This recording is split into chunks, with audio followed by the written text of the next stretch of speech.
Hello! In this tutorial we will look at how in 3Dsurvey 3.0 coordinate systems can be set up. So the easiest way to set up the coordinate systems is to select a coordinate system from the preset here.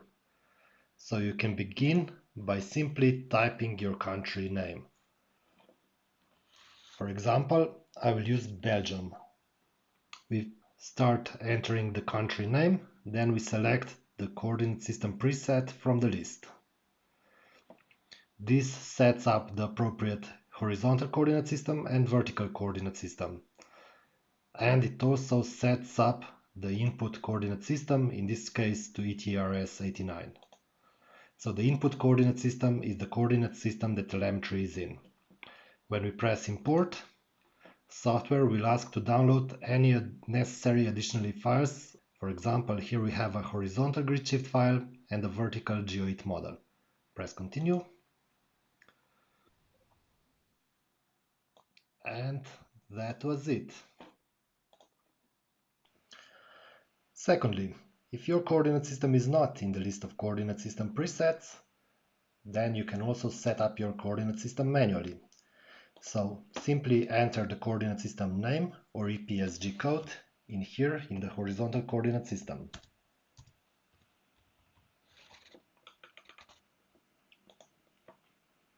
And then also set up the appropriate vertical coordinate system. So select it here from the list as well.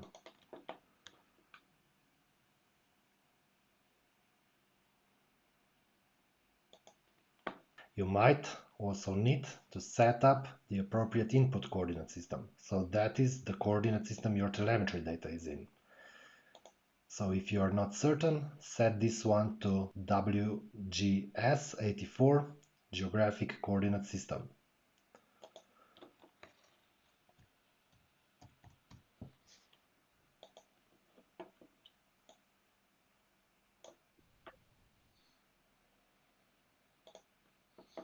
Finally, there is also an option to have a coordinate system defined in an external PRJ file.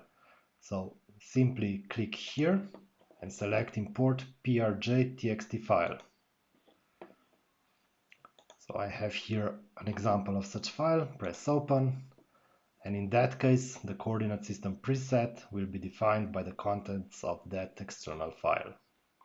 So this is the contents of the coordinate systems tutorial. If you have additional questions or if you need help with getting a PRJ file for your coordinate system, or if your coordinate system is not on the list of presets, send us an email at support@3dsurvey.si and we will add your coordinate system to the list of the coordinate system presets. Thank you and bye-bye.